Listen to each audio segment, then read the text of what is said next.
Alright, while we are waiting for that backside to dry, we are getting the hair off the other side, and one of my subscribers, Joe Samertok, I hope I'm pronouncing that right, gave me a tool. He actually sent two of them. This is an ulu, and this thing is just taking the hair off of here like nobody's matter. It's doing a great job. So we're going to keep taking that hair off. I've been working on one side with the big one. Chris been working on the other side with the small one, and when we get this hair off, then we'll come back and show you where we're at. What I want to do is have Tam get an extreme close-up here. I ripped some of that hair out so you could see. This is called the dermis, and I'll try and scrape some off of there. That has to come off, or again your oils won't get into the skin. You can see that peeling off of there. Joe, I really like this knife. You can see that peeling off. And that dermis, this is the dermis on this side. The other side is the epidermis. And you really have to get that off of there in order to keep your hide to where it'll take the oils. So we're going to keep working this. I just wanted to show you that while we were doing this herring. And this is what you want your hide when you're done. This nice white color. There's a little bit of dermis left here. So that nice white color right there. All that has to come off. We're getting down near the hole. If you remember, we scored a small hole in this. And what I did, I put some orange cord through here so that we knew where that hole was. Because you didn't want to come through this. That hair was still covering that. So now we can work that carefully without scoring that hole. And what we're going to do is we'll work all around the hole toward it. Maybe bad form for some people, but keeps me from scoring that hole out any bigger. So I'll rip the hair off there, and then we'll just score toward, we'll go toward the hole to get all that hair off. So make sure if you do this and you do put a score in your hide that you get that cord through there so you don't miss where your holes are.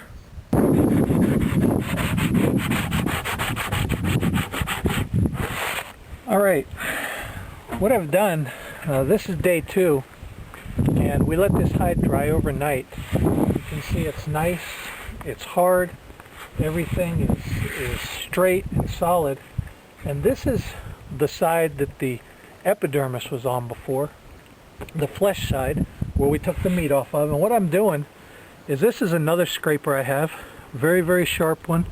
Again, the edges are rounded so it doesn't cut through, but now that this is straight, I can just come back here and I can take off anything that is not what I want. And what I'm doing, I'm keeping this and using it almost like a razor blade, very, very shallow. And that gives me a lot of control so that I don't make any cuts.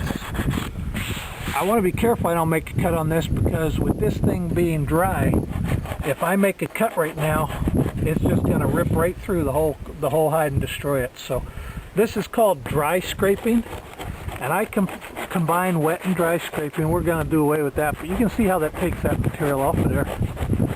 And that's what it's doing on a microscopic level. So let me go ahead. This is done now. I just finished this out. So let's go ahead and turn this over and look at the hair side. Alright, now this is the hair side, and we ran into problems up on the top.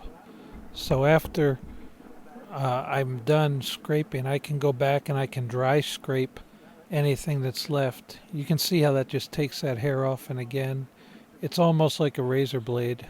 Just scrape it off. Now I'll show you what this black hair, what I'm doing is I'm scraping that hair off to show you exactly how this scraper works. I'm not going to use this piece, but to show you how it works, I'm going scraping this off. You just go in and you work it all different ways until the hair comes off of there for you.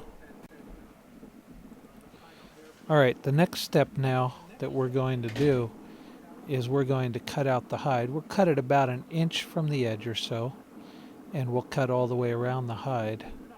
We're not going to tan this right now. We're going to wait till the winter. That's a winter project. So we're going to put it up inside and Tam won't let me put it up there with all the fat and dead meat on there. We're going to cut it out real nice and just have a piece of rawhide. Alright, now I want to be careful when I'm cutting this because some of this is very, very thin. In fact, you can see right here that I actually start a tear, and I probably ought to be doing it with a pair of scissors. So over here I'm going to go so I don't mess up the hide. And what I'm doing is I'm cutting through this neck area right now, and this is a real thick piece. So it's not going to be any problem up here, but down on the bottom end I've got to be careful. So what I would do, I don't want to be stingy here. I'm not going to waste a lot of material, but I don't want to get it in there where it's really a problem.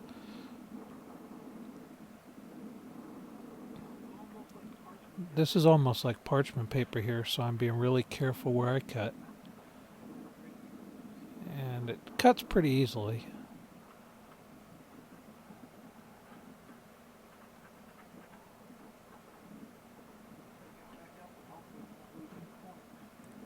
I'm going to pick this back up to the top end where I made that little cut, and so there won't be any problem there.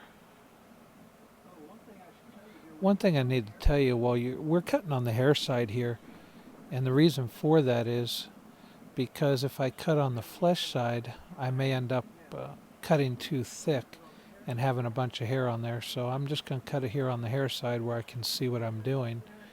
And we'll get back up to this point, and there we go.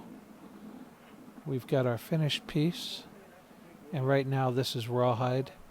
Now some people say this is a waste, but I'd rather be able to be safe. I could have cut it closer, but if I had, then I probably would have ended up having a problem. So I didn't waste too much there. You can see this hide's real thin right here. Probably as thick as a piece of cardboard. But we've got a nice piece, and again, for a winter project, we'll go ahead and tan this out. And we'll do another video when we do that. Alright, so let's get our lye water solution and show you how to make that. What we've done is we've taken a 5-gallon bucket, we filled it with about 2.5 gallons of water. And what I'm going to do is either just ashes from the fire. I'm going to take one, and it doesn't matter if there's a few coals in there. Probably better not to have coals, but it won't hurt anything. 2.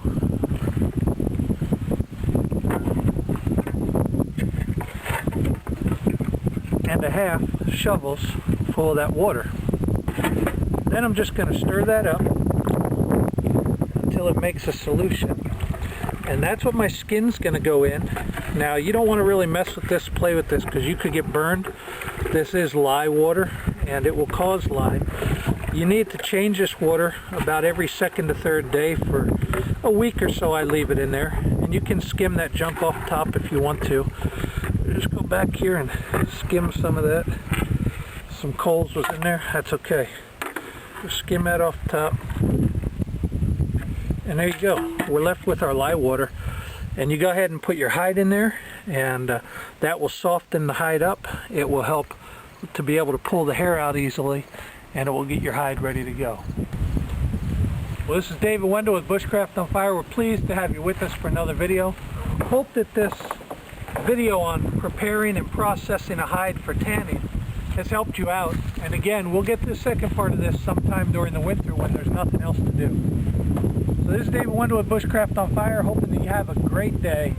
Join us again for another video. Thanks.